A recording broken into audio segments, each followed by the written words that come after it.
ಸದ್ಯ ಗೃಹಲಕ್ಷ್ಮಿ ಯೋಜನೆಗೆ ಸಂಬಂಧಿಸಿದಂತೆ ರಾಜ್ಯದ ಎಲ್ಲಾ ಮಹಿಳೆಯರಿಗೆ ಒಂದು ಬೇಸರದ ಸುದ್ದಿ ಬಂದಿದೆ. ಹೌದು, ಕಳೆದ 3 ತಿಂಗಳುಗಳಿಂದ ಗೃಹಲಕ್ಷ್ಮಿ ಯೋಜನೆ ಹಣ ಮಹಿಳೆಯರ ಖಾತೆಗೆ ಜಮಾ ಆಗದ ಕಾರಣ ರಾಜ್ಯ ಸರ್ಕಾರದಿಂದ ಮಹಿಳೆಯರ ಖಾತೆಗೆ ಇನ್ನು ಮುಂದೆ ಗೃಹಲಕ್ಷ್ಮಿ ಯೋಜನೆ ಹಣ ಜಮಾ ಆಗುವುದಿಲ್ಲ ಎಂದು ಹೇಳಲಾಗುತ್ತಿದೆ. ಕಳೆದ ವಿಧಾನಸಭಾ ಚುನಾವಣೆಯ ಸಮಯದಲ್ಲಿ ಕಾಂಗ್ರೆಸ್ ಸರ್ಕಾರ ಗೃಹಲಕ್ಷ್ಮಿ ಯೋಜನೆಯ ಅಡಿಯಲ್ಲಿ ಪ್ರತಿ ಮಹಿಳೆಯರ ಖಾತೆಗೆ 2,000 ರೂಪಾಯಿ ಹಣವನ್ನು ಜಮಾ ಮಾಡುವುದಾಗಿ ಘೋಷಣೆಯನ್ನ ಮಾಡಿತ್ತು. ಘೋಷಣೆ ಮಾಡಿದಂತೆ ಗೃಹಲಕ್ಷ್ಮಿ ಯೋಜನೆ ಹಣವನ್ನು ರಾಜ್ಯ ಸರ್ಕಾರ ಮಹಿಳೆಯರ ಖಾತೆಗೆ ಜಮಾ ಮಾಡುವುದರ ಮೂಲಕ ಗೃಹಲಕ್ಷ್ಮಿ ಯೋಜನೆಯನ್ನು ರಾಜ್ಯದಲ್ಲಿ ಯಶಸ್ವಿಯಾಗಿ ಅನುಷ್ಠಾನ ಕೂಡ ಮಾಡಿಕೊಂಡಿತ್ತು. ಆದರೆ ಲೋಕಸಭಾ ಚುನಾವಣೆಯ ನಂತರ ಗೃಹಲಕ್ಷ್ಮಿ ಯೋಜನೆಯ ಒಂದು ಕಂತಿನ ಹಣ ಕೂಡ ಮಹಿಳೆಯರ ಖಾತೆಗೆ ಇನ್ನೂ ಕೂಡ ಜಮಾ ಆಗಿಲ್ಲ.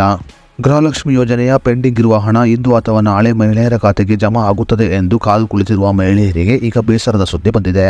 ಹಾಗಾದರೆ ಗೃಹಲಕ್ಷ್ಮಿ ಯೋಜನೆಗೆ ಸಂಬಂಧಿಸಿದಂತೆ ರಾಜ್ಯದ ಮಹಿಳೆಯರಿಗೆ ಬಂದಿರುವ ಬೇಸರದ ಸುದ್ದಿ ಏನು ಅನ್ನೋದರ ಬಗ್ಗೆ ಸಂಪೂರ್ಣ ಮಾಹಿತಿಯನ್ನ ಈ ವಿಡಿಯೋದಲ್ಲಿ ನಾವು ನಿಮಗೆ ತಿಳಿಸಿಕೊಡ್ತೀವಿ. ಅದಕ್ಕೂ ಮುನ್ನ ನೀವಿನ್ನು ವಿಡಿಯೋನ ಲೈಕ್ ಮಾಡಿಲ್ಲ ಅಂದರೆ ಈಗಲೇ ಲೈಕ್ ಮಾಡಿ ಮತ್ತು news one Kannada YouTube channel subscribe ಮಾಡಿಕೊಂಡಿಲ್ಲ ಅಂದರೆ ಈಗಲೇ ಸಬ್ಸ್ಕ್ರೈಬ್ ಮಾಡಿಕೊಳ್ಳಿ. ಹೌದು, ಗೃಹಲಕ್ಷ್ಮಿ ಯೋಜನೆಯ 3 ತಿಂಗಳ ಹಣ ಬಾಕಿ ಉಳಿದುಕೊಂಡಿದ್ದು, ಈ ಕಾರಣಗಳಿಂದ ರಾಜ್ಯದ ಮಹಿಳೆಯರು ಇಂದು ಅಥವಾ ನಾಳೆ ಮಹಿಳೆಯರ ಖಾತೆಗೆ ಗೃಹಲಕ್ಷ್ಮಿ ಯೋಜನೆ ಹಣ ಜಮಾ ಆಗುತ್ತದೆ ಎಂದು ಕಾದು ಕುಳಿತಿದ್ದರು. ಅದೇ ರೀತಿಯಲ್ಲಿ ಸರ್ಕಾರ ಕೂಡ ಗೃಹಲಕ್ಷ್ಮಿ ಯೋಜನೆಯ ಪೆಂಡಿಂಗ್ ಇರುವ ಹಣ ಇಂದು ಅಥವಾ ನಾಳೆ ಮಹಿಳೆಯರ ಖಾತೆಗೆ ಜಮಾ ಮಾಡುವುದಾಗಿ ಆದೇಶವನ್ನು ಹೊರಡಿಸುತ್ತಲೇ ಬರುತ್ತಿದೆ.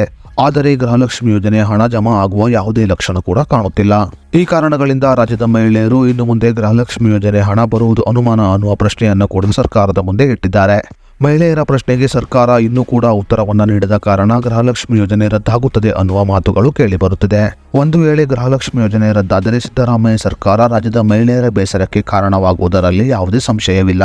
ಗೃಹಲಕ್ಷ್ಮಿ ಯೋಜನೆಯ 2,000 ರೂಪಾಯಿ ಹಣವನ್ನು ರಾಜ್ಯದ ಮಹಿಳೆಯರ ಖಾತೆಗೆ ಜಮಾ ಮಾಡಲು ರಾಜ್ಯ ಸರ್ಕಾರ ಪ್ರತಿ ತಿಂಗಳು 2,400 ಕೋಟಿ ಹಣವನ್ನು ಖರ್ಚು ಮಾಡುತ್ತಿತ್ತು.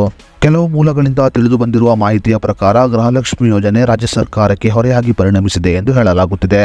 ಗೃಹಲಕ್ಷ್ಮಿ ಯೋಜನೆ ಹಣ ಮಹಿಳೆಯರ ಖಾತೆಗೆ ಜಮಾ ಮಾಡಲು ಸರ್ಕಾರದ ಬಳಿ ಸಾಕಷ್ಟು ಹಣವಿಲ್ಲದ ಕಾರಣ ರಾಜ್ಯ ಸರ್ಕಾರ ಗೃಹಲಕ್ಷ್ಮಿ ಯೋಜನೆ ರದ್ದು ಮಾಡುತ್ತಿದೆ ಅನ್ನುವ ಮಾತುಗಳು ಕೇಳಿಬರುತ್ತಿದೆ. ಆಗಸ್ಟ್ ತಿಂಗಳಿನಲ್ಲಿ ಕೂಡ ಗೃಹಲಕ್ಷ್ಮಿ ಯೋಜನೆ ಹಣ ಮಹಿಳೆಯರ ಖಾತೆಗೆ ಜಮಾ ಆಗದಿದ್ದರೆ ಮಹಿಳೆಯರ ಖಾತೆಗೆ ಇನ್ನು ಮುಂದೆ ಗೃಹಲಕ್ಷ್ಮಿ ಯೋಜನೆಯ ಹಣ ಬರುವುದು ಅನುಮಾನ.